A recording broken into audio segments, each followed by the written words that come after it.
कभी ना कभी जीवन के किसी मोड़ पर हम सब अर्जुन बन जाते हैं। जब अपने ही लोग सामने खड़े होते हैं, जब सही और गलत की रेखा धुंधली पड़ जाती है, जब मन, शरीर और आत्मा सब थक जाते हैं, तब जीवन हमसे पूछता है, अब क्या करेगा अर्जुन?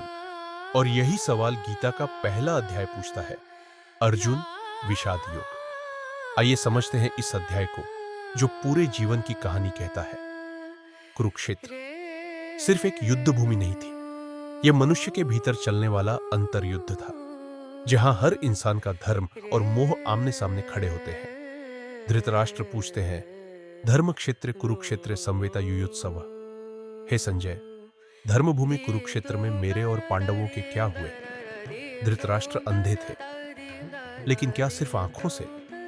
नहीं, वे मोह से अंधे थे, अपने पुत्रों के प्रति, सत्ता के प्रति, अहंकार के प्रति। और यही अंधापन आज भी हम में है, जब हम सत्य जानते हुए भी अपनों के मोह में गलत का साथ देते हैं। अर्जुन अपने गांडीव के साथ युद्ध की तैयारी। Voice over. अर्जुन खड़ा था, धनुष ताने हुए। उसके रथ पर श्री कृष्ण सारथी बन चुके थे।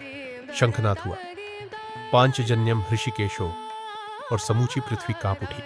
अर्जुन ने कहा, हे माधव, मेरा रथ उन दोनों सेनाओं के बीच में ले चलो। वह देखना चाहता था किससे उसे युद्ध करना है।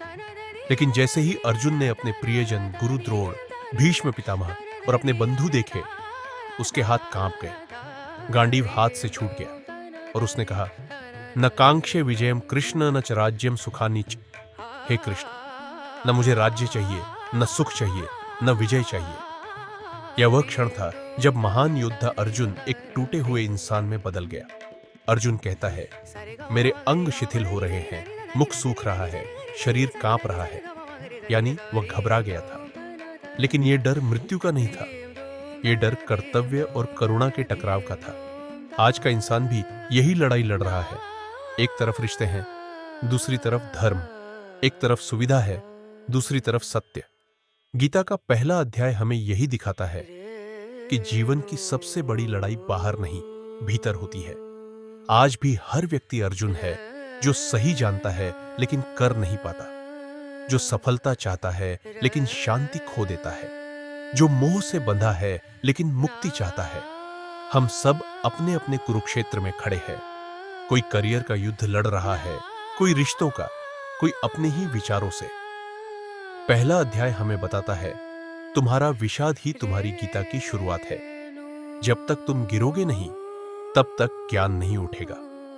गीता के पहले अध्याय का सबसे गहरा श्लोक है, न कांक्षे विजयम कृष्ण न च राज्यम सुखानीच। हे कृष्ण, मुझे न विजय चाहिए, न राज्य, न सुख। यानी जब इंसान मैं को छोड़ देता है, जब उसे परिणाम से प्रेम नहीं, कर्तव्य से प्रेम होता है, तभी असली ज्ञान का द्वार खुलता है। यही क्षण था जहां भगवान कृष्ण ने देखा, अर्जुन अब सुनने के लिए तैयार है। और यहीं से दूसरा अध्याय, गीता का ज्ञान शुरू होता है। कृष्ण ने तुरंत उपदेश नहीं दिया। पहले उन्होंने मौन से अर्जुन को देखने दिया, क्योंकि सत्य को समझने से पहले इंसान को अपने भ्रम से गुजरना पड़ता है। यह अध्याय हमें सिखाता है, तोड़ना भी ईश्वर की योजना का हिस्सा है। जब तक तुम अपने अहंकार, अपने मोह, अपनी अपेक्षाओं से नहीं टूटोगे, तब तक तुम कृष्ण को सुन नहीं पाओगे। गीता का पहला अध्याय ज्ञान का आरंभ नहीं, बल्कि अज्ञान का अंत है। जब अर्जुन टूटा, तब कृष्ण बोले। जब इंसान झुके, तब भगवान प्रकट होते हैं। इसलिए अगर तुम भी जीवन में टूटा हुआ महसूस करते हो, तो जान लो, तुम्हारा कृष्ण पास ही खड़ा है। बस मन शांत करो और सुनो, क्योंकि यही तुम्हारे जीवन की गीता शुरू होने का क्षण है। हर बार जब तुम जीवन से हारो, याद रखना, शायद तुम हार नहीं रहे, बल्कि तुम्हारा कृष्ण बोलने ही वाला है।